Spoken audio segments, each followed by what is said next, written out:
you hear the word accessibility, what do you think of?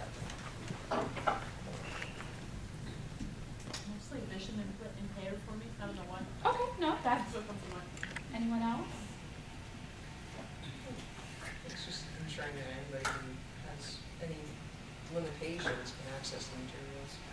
And that's a little bit more where I know most of, like we said, the most time we think about accessibility, we think of those that are kind of the vision or may something be a physical, something that they're not able to access, but it is for all of those that need the access will have the access. The one thing that when we started Affordable Learning Solutions, these are slides that you'll find up on your Blackboard. In the class, I put the folders there, but these are not there just yet, and so I'm not one to read everything, so if you guys know that's the importance. And I'm going to read just the second one for Affordable Solutions Accessibility, and this is also off of the website. It says our goal is to help you choose the best available materials for your students, including those with disabilities, that will help them reach the desired outcomes most successfully. ALS efforts support Section 508 in that instructional materials developed, implemented, must be accessible to all students regardless of the disability. However, there may be times where you should collaborate with your campus disability support services to ensure your materials are accessible and available in a timely manner. So when we go over this, we find that, you know, a lot of times we are very excited that Blackboard is very much being used more and more, and I'm going to show you some examples of a class that is happening right now, that's some of the issues that we faced. And when we talk about this open resource, we're talking about students having it available right now and then. Like, you know, you put something up there and you tell the student, okay, you have the next 2 class sessions to discuss this. But what happens to a student that if it's just a PDF file and they are limited to having that read to them right away? And so that's not so much an open resource for a student. They are then having to wait to have the same ease as any other student in the classroom.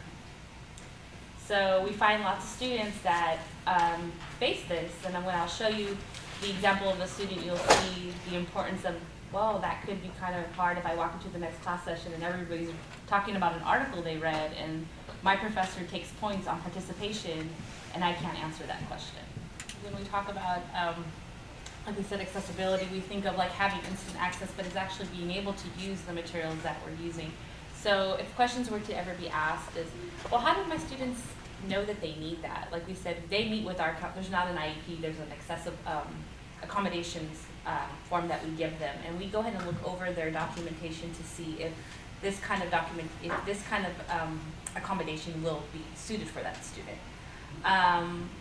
Just perfect example of the students that we serve, we are serving probably, I just did a count of yesterday, of 177 students within my office that use this accommodation, and it's out of 600 students. So the percentage is getting higher. It seems small, but at this semester, I'm at 553 requests for instructional materials to be turned into alt media. So that includes exams from professors, Blackboard articles, textbooks, handouts that are given in the classroom. Whereas last semester, just for the semester, and I'm at 553 this semester, I was only at 342. So it's really high up there. And that's just students that are bringing me the material. There's many students that have learned how to use their own devices or figure out how to make it happen for themselves. So when we talked about content types of accessibility, these are a little bit more about the video caption, you know, the things that you're using. That's another open resource when we're referring them to YouTube. You know, is that YouTube video caption? I mean, now they're supposed to, but there's things that slip by. And as of now, we have a student that is facing, she has to watch videos once a week in the classroom, and they are not captioned. And there's not anything, we don't have enough time to caption them, so she has to come outside the classroom to watch them in our office for about an hour to 2 hours once a week with team interpreters to have a video. So she sits at the computer and they're interpreting the video to her. So though these are open resources that the students get to go kind of watch again and again on their own in the classroom, she's not able to do that, and you know, she has to pick a specific time to have an interpreter help her read those videos. So when we talk about that, we know there's so many resources, but we also try to relate that you know, where do I get the help? You know, what is that, you know, the content types that I have to have accessible? We're talking about textbooks, supplement material, learning modules, web pages, all those things that are, you know, we're using in the classroom and on the campus, they need to be accessible. And we all know that, well, how do I do that? I'm not computer savvy, I don't know how to do those things, and, you know, I'm just able, you know, I'm very aware of classrooms having to have large class sizes. There's more expectations from our faculty members on campus. So I'm also one to help too. If you give me a phone call, I've had professors call me and say, hey, you did a presentation for me. Could you help me walk through these steps? What is it that I'm needing to do? First and foremost, I say, if you're gonna make anything, make it in Word. Word is the easiest thing that you could do. And when I'm saying that, it is. It really is. As long as you don't make a bunch of boxes and tables, and then you put that up on your Blackboard and you're making your own kind of open resource, I promise you, I know it looks fancy with all, like, I want to make everything look fancy. I like colors, I like stuff, but when I made this, I was like, I have to be very basic on what I'm doing, because if I'm trying to meet an example, with this, the boxes that you see, even when you guys make PowerPoints, they are not read by every screen reader. It won't read it. It'll just skip right over it. When you guys when there's pictures in the PowerPoints, it won't read, it won't, you know, tell them anything. It won't even tell them it's an image. I brought Marvin today because he's going to show a little bit of some of the neat stuff that the students do, so you can kind of get an idea, like, what are they doing, what are they using. Tilt is also on campus, and they're going to be the ones that can actually help you walk through some of the things that you may need help for. They do the accessible syllabi. It's kind of doing that, reaching out to them and saying, you know, I was just in this learning environment, and they said, you know, we're not expecting you to go to every class and make it all, here you go. Because the accessibility is actually a law on our, you know, it is an initiative that came from the Chancellor's office, that all the content needs to be accessible, but we know that it's kind of hard to go backwards. You're like, I have all this content and now I have to fix it. That's not our, you know, but we talked about having an assignment to do one thing or maybe produce something new for one class.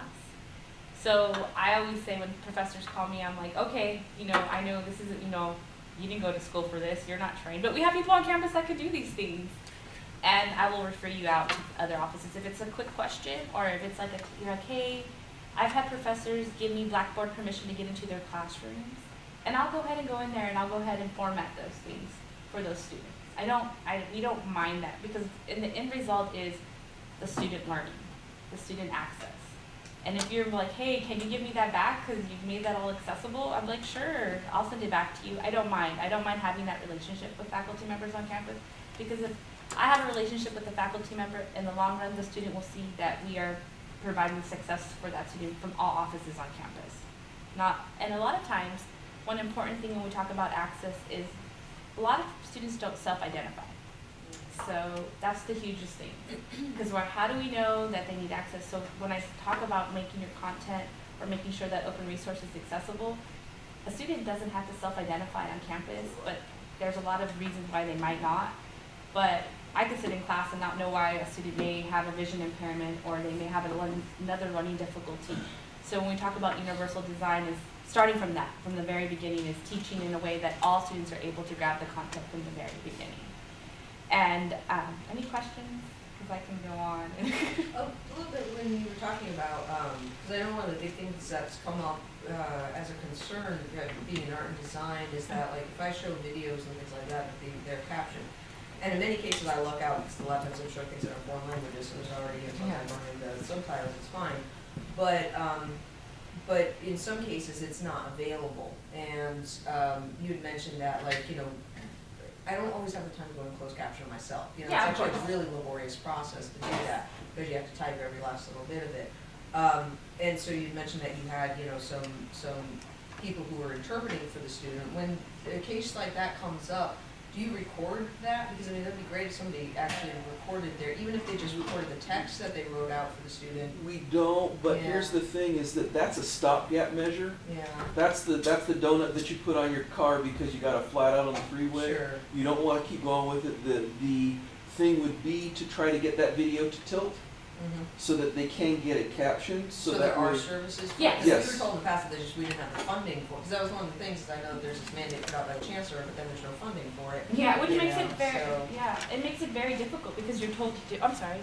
Yeah, and following at the syllabus redesign like 2 years ago, that's what they said, because this very issue came up, and they said that if once in a while, if you had something, they could help you do it, but that Tilt didn't have the resources to close caption it.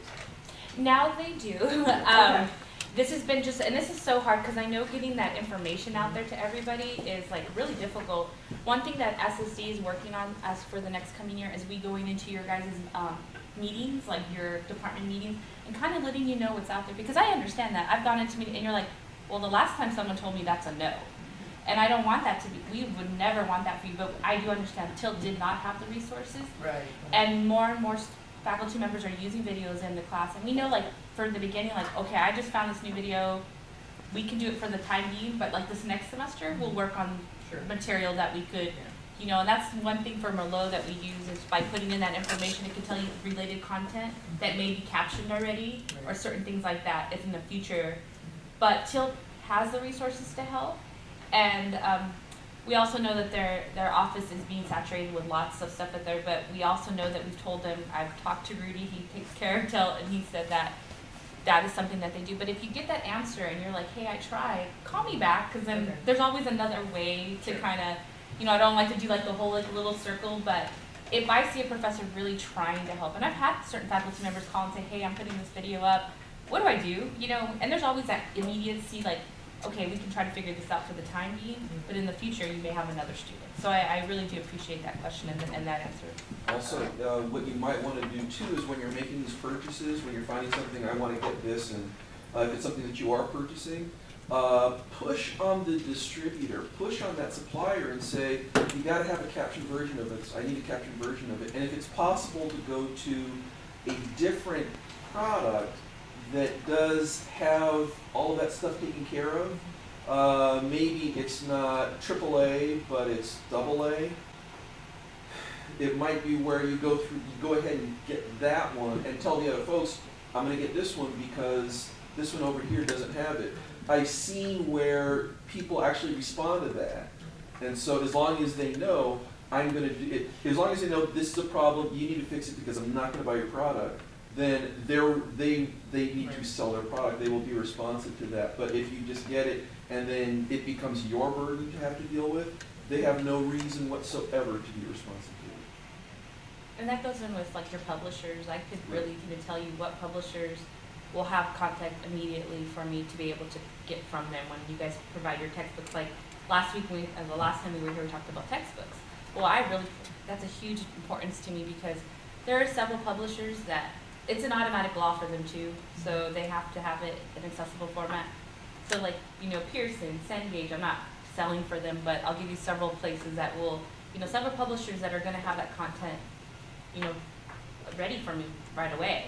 Whereas some private publishers, they're not gonna have it so quickly, so when you have that student in your classroom, like, you know, there may be particular, you know, novel or certain readings that they have to do, most likely I'm not gonna find it, and I'll let you guys know this, that if I can't find the textbook, because I go through several different resources as far as the publisher, other universities, and what we do in our office is that we cut and scan the book. So the student is without the book. So there are times, so when that textbook may get ordered a little later, if I don't have the title and I don't know I need to scan it at a certain time, then the student's bringing it to me like when it's finally on the shelf. And so I try to make that really apparent. Like, we try our best to get it to them as right away, but if there's no title to research or we find out, and of course you guys have freedom, you know, of what you guys want to teach, some of the textbooks or books are not always readily available. And that makes it difficult. I have a book, and I didn't get to get it, but it's an ag management book, and the professor says, well, nothing's changed since the 70s. It's a textbook that has been used since the 70s, and it is now being bound and copied in the copy center. And it's over about 300 pages, and the student needed it in an accessible format. So we had to read, and I tried to find it. I tried to go on Amazon and look for it. I was even going to purchase this old book if I could find it, and it's been copied for years since the professor's been teaching the course. Now I have it in accessible format, which is awesome, but the student didn't have it right away. And luckily, the student wasn't a vision impaired student because she had to make means with what she had, but we had to give her sections out of it and say, here you go, there's this section, we're gonna finish the rest of it. So, and I wrote up TILT up there and then some of the things that they can do. Like I said, if you call and you're not getting an answer that you kind of expected, don't hesitate to give me a call. I didn't leave my cards, but I know our numbers and information will probably be up somewhere. But I'm the only one REMA on campus, so I'm pretty easy to find. Like I said, this is just information I wanted to give, but this is what I wanted to show. What some of our students face. This is a Blackboard reading that was given to a student, and the student was completely blind. And she, let's see. Any questions? No, I was just saying it's nothing. It's how I teach on those things. Yeah. And I wanted to show you a little bit because not only was it one article. Did you open up the flashcard? I'm trying to close it back. Okay.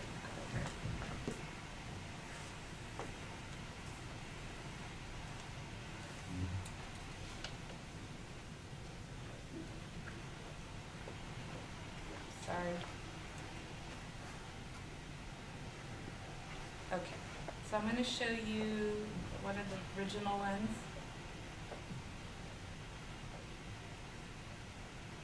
Okay. This was one of the readings. The class had 110 readings and documents to read.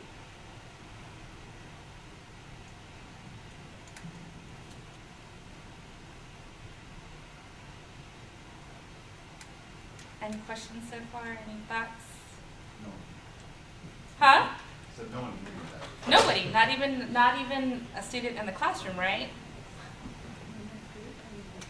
Does something like that go, well, I mean, not that really bad question about it, but something like that go through an OCR reader pretty well, or is it just gotta be retyped by hand pretty much? Pretty much. We used Paint. We use an OCR recognition program. We use Adobe. We use several different things to help us. This class had, and I just wanted to show like just how bad this was. And I was nice enough to take the name off of the class and the professor's name off the class. But this is all the work that we had to do again in the office.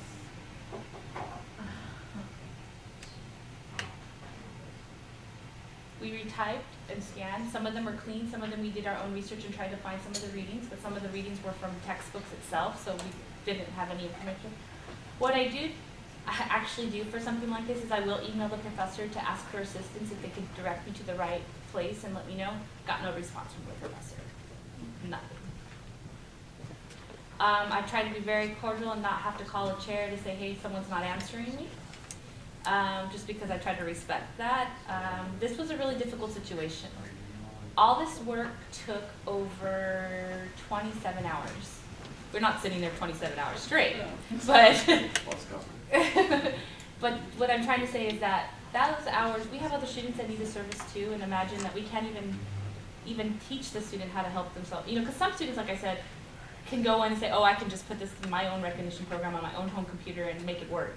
This student had nowhere to even go. She was like printing it and trying to, like, you know, she was trying her own, trying to help herself. There was not.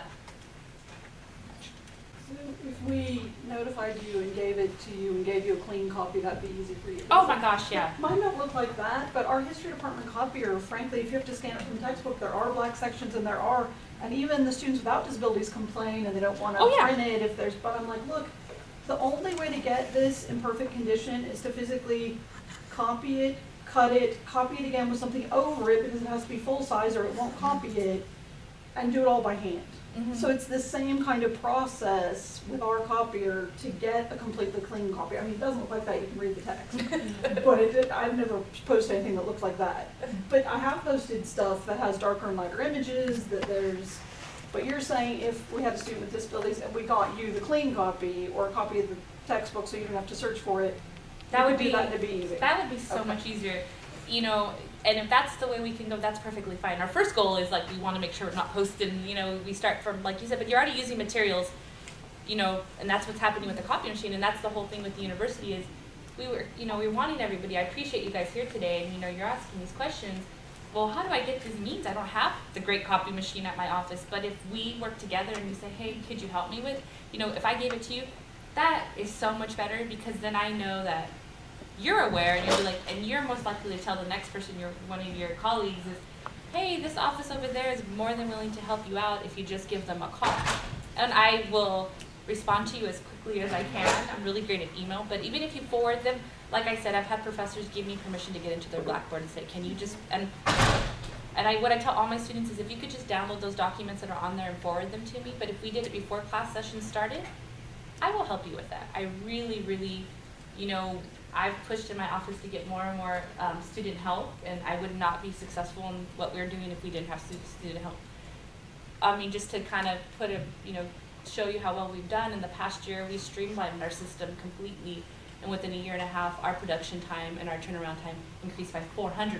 Like there was just, so we're trying to get these out there, but it doesn't happen quite often as we like, because these 110 readings, did she get them all on time? You know, probably not, and not any, you know, and I understand, but we know there's a time gap and there's a learning curve. So there's not this like expectation for you guys to know how to do all this. It's kind of going, well, what do I do? How do I make sure that it's, because PDF, people think, oh, it's a PDF file, it works. And we're like, no, it doesn't work like that. It's just an image.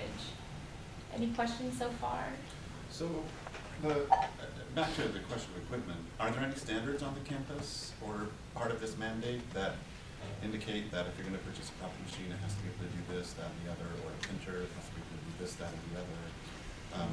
It might be worth No, creating those standards and sending those to the Definitely. department so that when we, you know, are given printers, we have printers that can scan properly, that you don't have to go through the whole process that you were talking about. Or if a department's going to purchase a copy machine, that it be a copy machine that does a certain number of things. Kind of a side thing, and this is kind of crazy, and laugh at me if you want.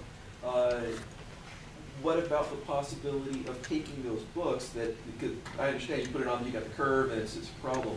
Like we do, we have them cut at the bookstore so that we do have, you know, copying that individual sheet is going to be a whole heck of a lot easier and a lot cleaner than doing that. What about the possibility? It does, of course, require the sacrifice of a book, but they can rebind that.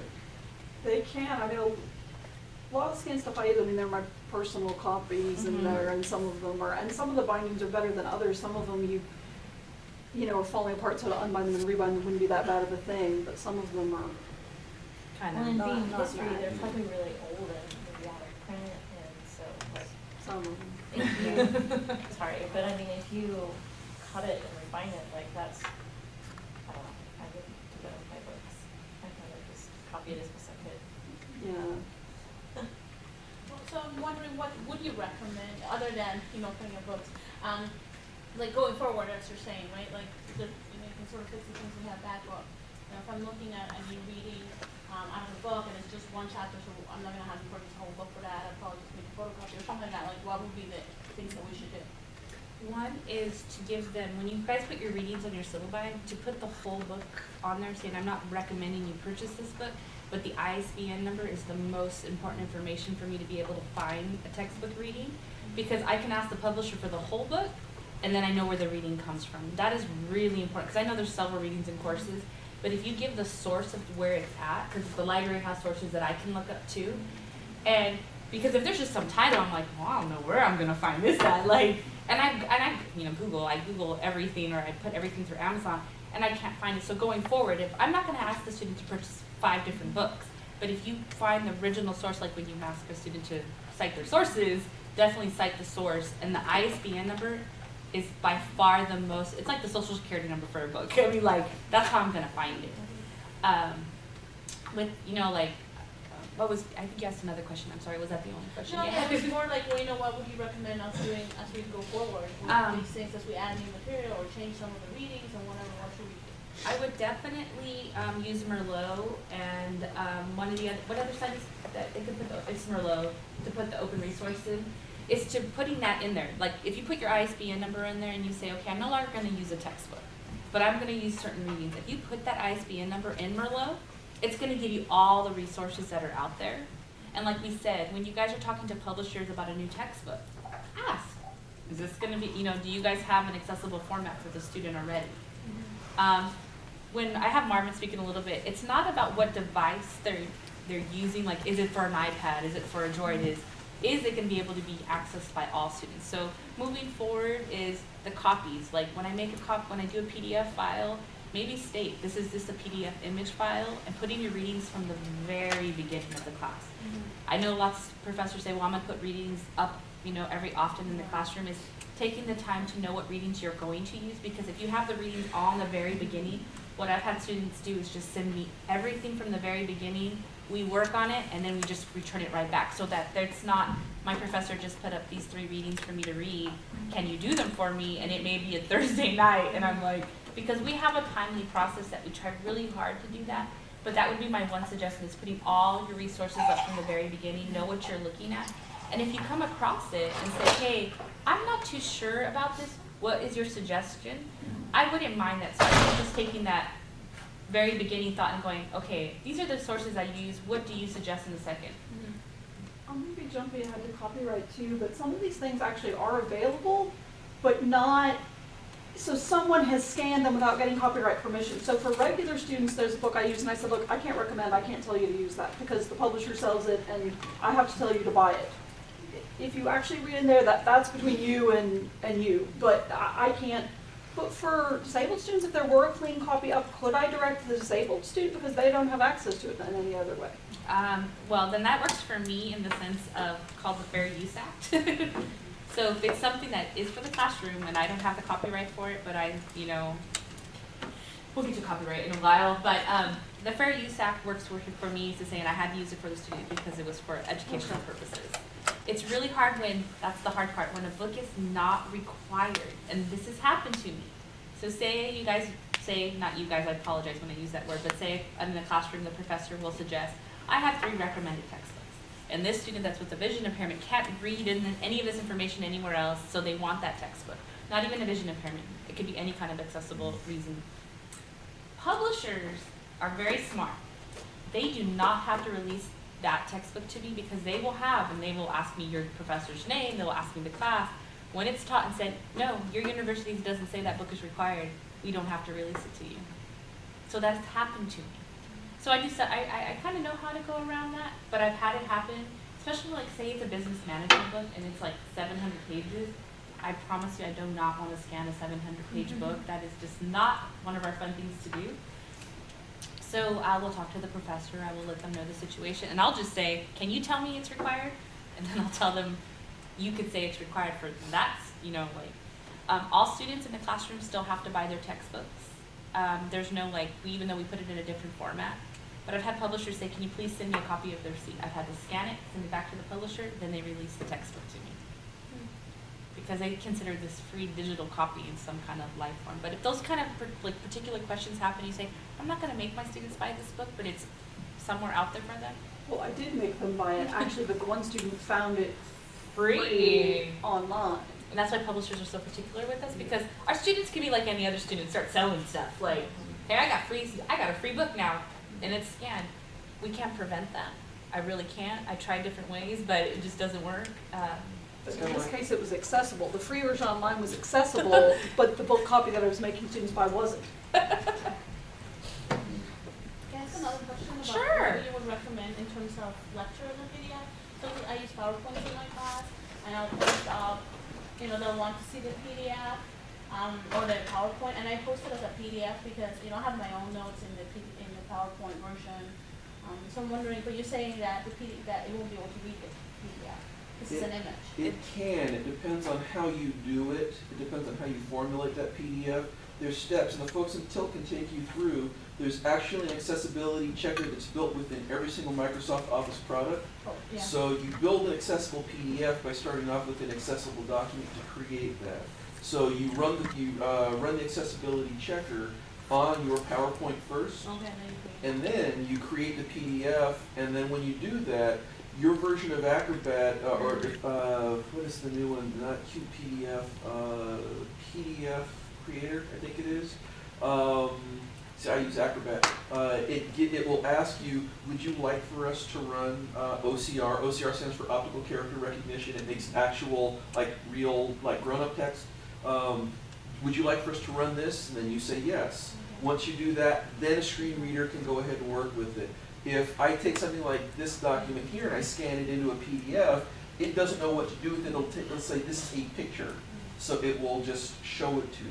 So if it's typed text, you're pretty good as long as it's that digital text first. But if you're going from like a copy or something, then there might be additional things. But the process has been streamlined enough to where Tilt can show you, we can show you, someone can show you how to do it, and then it's pretty easy to go from there. Say you just have, I'm gonna go to the last slide, there's just, you'll see this on Blackboard, but it's the sites that tell you directly where to go and how to help you. I did put the teaching comments that helps you with how to create certain accessible forms, and that walks you through that.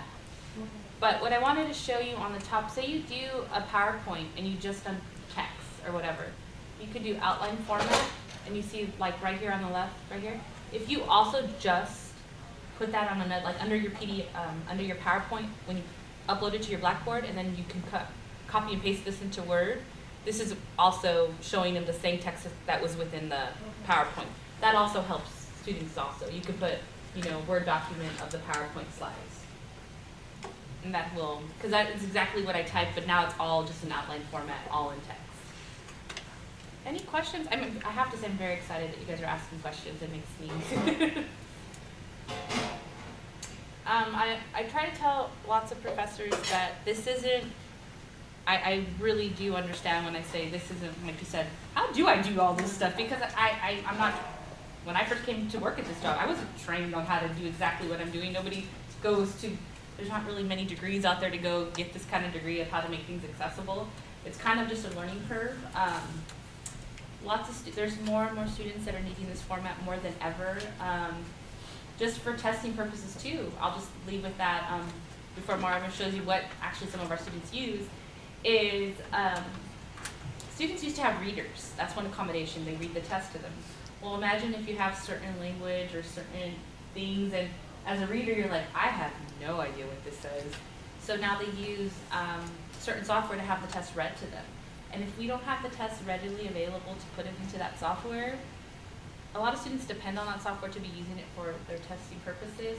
We're either having a student have to wait for that accommodation to be provided. I don't know if you've ever had a student from SSD run into your class for a test, or you've been hounded 6 emails from us in a row.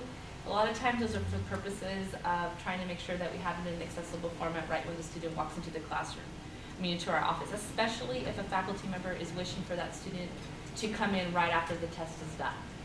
And then if we're having to wait to make sure it's an accessible format, and students, they can get really antsy sometimes depending on whatever their disability is, and then they're already kind of like, well, if I walked into the classroom, this wouldn't happen. And we also know too, like if you're using Blackboard exams, which is happening a lot more, let us know that, and then we can just kind of work something out. I've had faculty members just copy and paste script from Blackboard into a document, and I've still had to make it accessible, but I'd rather have that or some kind of paper copy that we can work off of. And when you guys, I know this is really hard, but paper is pretty important. In a lot of departments, you can only print so much, or when you're printing it out in certain font, little font doesn't even, most students can't even read. I've had where there's no margins and the font's like 7.5. I promise I don't make these things up, it happens. So, and even those questions say, hey, you know what, I have this test, can you help me out with it? And the integrity of the exam is very important to us. We will, we don't keep it sealed, we delete it, we do all those things, but those are the reasons why we need it in accessible format. We had maybe only 6 students as of last semester use testing purposes for accessible. We're probably over 20-something students this semester, so it's not just for vision, it's for learning disabilities and other purposes.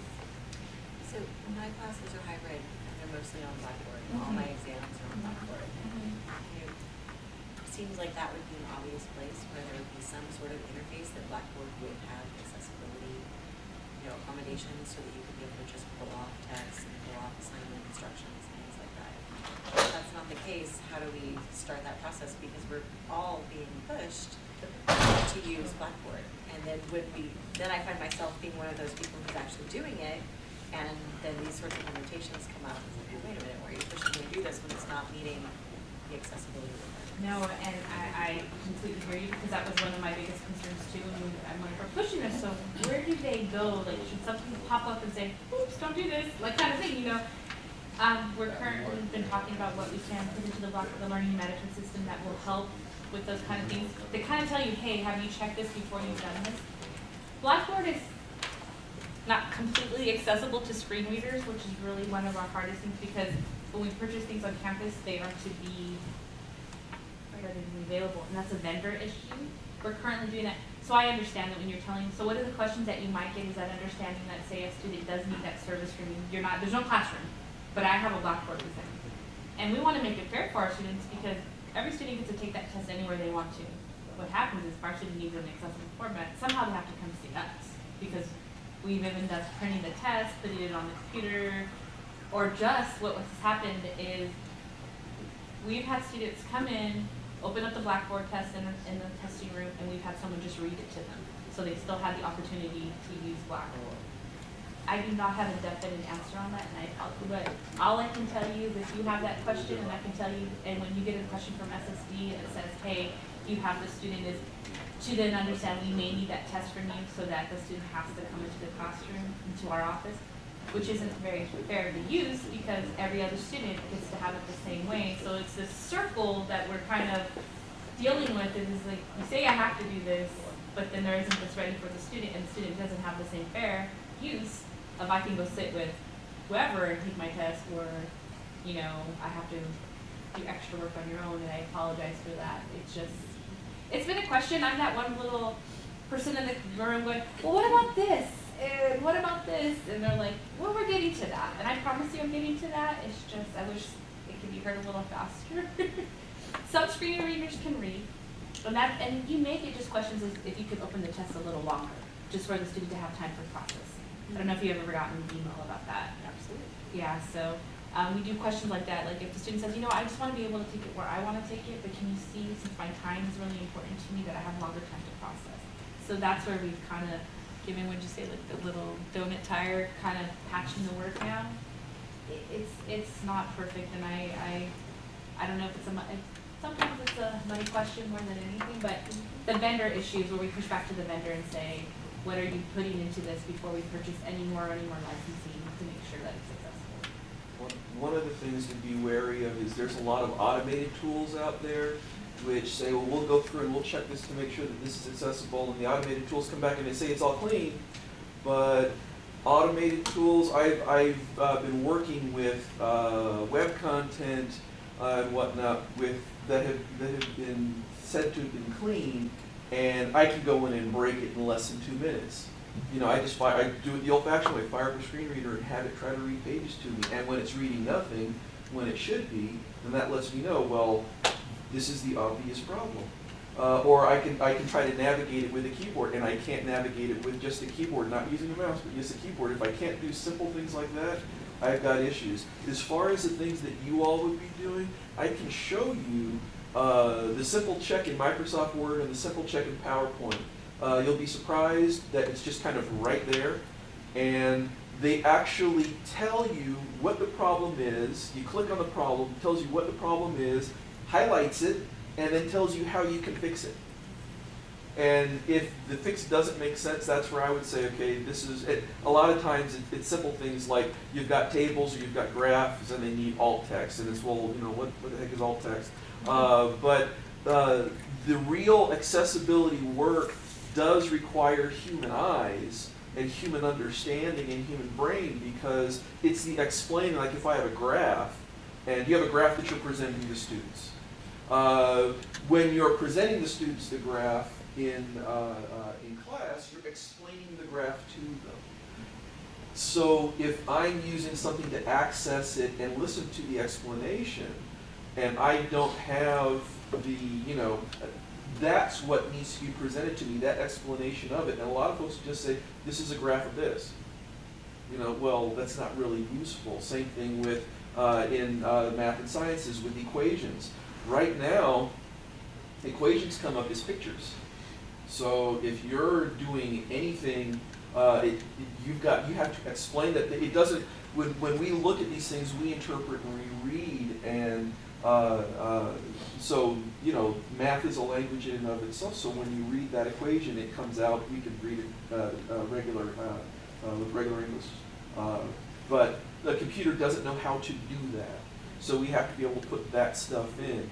And doing things like that, Microsoft has made this, they've made it very easy to do. The thing is that most folks don't, most big companies that do this stuff, they're not very forthcoming in telling you how to do this. Because they know most people say, well, I just want to be able to get Word and do my thing, and then that's that.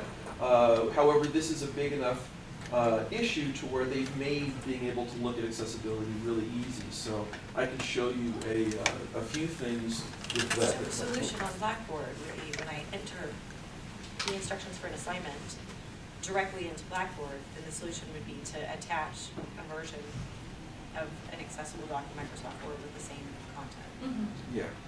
Because I know it's in the little. To where if you're preparing it in Word, what some folks will do is they'll prepare in Word, and then copy paste, prepare in Word, make it beautiful, and then copy paste, and put your beautiful Word document in, and you're good to go. And I know it's an extra, but we talk about going into like the one time, like doing one new thing and then trying from there one new thing. And but like I said, I really can't thank you enough, because then it makes me know that you will tell others like, hey, I kind of learned this and I know somebody over there, because I don't expect it. I know the hardships of that side of like the whole pushing the LMS. Absolutely. Just quickly, because you keep mentioning the PDFs, I know when you scan in a PDF, it scans in it as an image, but if we're outputting from Microsoft Word as a PDF, I'm assuming that PDF can be accessible, right? Yeah, what you do is I'll show you the checker. You run Words checker first, Words accessibility checker, and that will take a lot of the heartache out of creating the accessible PDF. Let me just grab. It's a little different from Macs, right? It's. I've tried to do it on my own a couple times. I have a Mac and it doesn't work. Really, I usually have to send it to someone and tell them. They run the check and create the PDF for me. Yeah. Because for some reason I have Macs and I don't really know why. Now I need to check my Office 11, but right on here for folks in Windows, if you go into File, and right here where it says Info, Permissions, Prepare for Sharing, check for issues. Okay, I click on that, check accessibility. See where that is? We can put some screenshots up on the Yeah. Blackboard system for you guys so that we I can. think some has a video of it. Yeah, there's a But only for the PC, not for Mac. yeah, we'll find some video, Yeah. like some clips. That's easy enough to take care of. Not It's not an for option. the Mac. I would really love Yeah. to, because I just, We can get you that. at That's least a not a few, problem. like last year, there wasn't a way that I could find. And then once you run it, it'll tell you that this is unstructured document, to where it's just basically text just kind of there. This will still be read by a screen reader, but usually what it will get you is it will tell you you've got tables, you've got this going, you've got that going, you've got all these problems, we need to fix these problems. And then when you click on it, it says, use headings to create structure. Why? Because if I've got several chapters here, several sections, what happens if I've got a screen reader is it just reads it all basically monotone, just going, doing nothing, just starts at the beginning. There's no breakup, whereas visually you would have the break with sections and things like that. So this is saying just basically use those styles. So where do I get headings and all of that?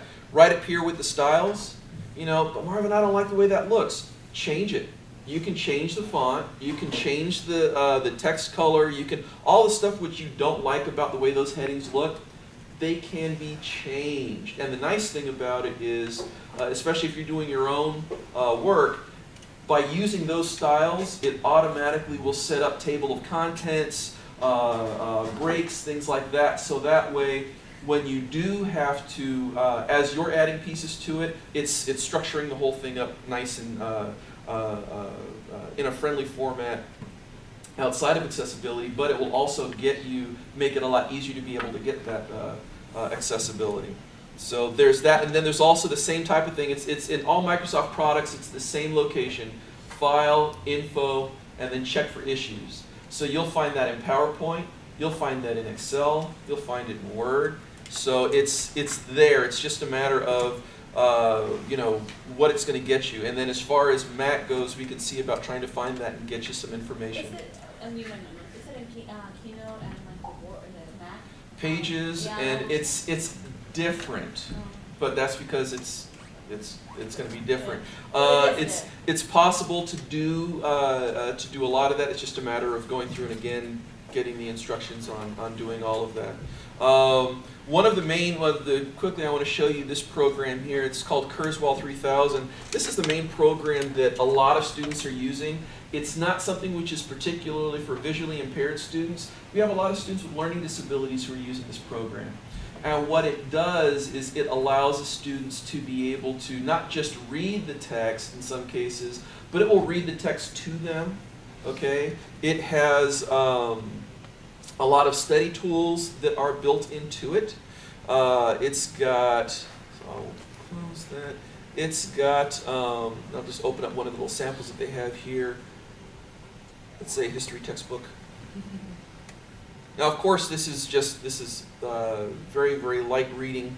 But what Kurzweil tries to do is present the book as it actually is, okay? So this is how the pages would actually look in the regular book. Let me change the zoom on this to be 100%. Sorry, it's going to make it difficult for you all to read.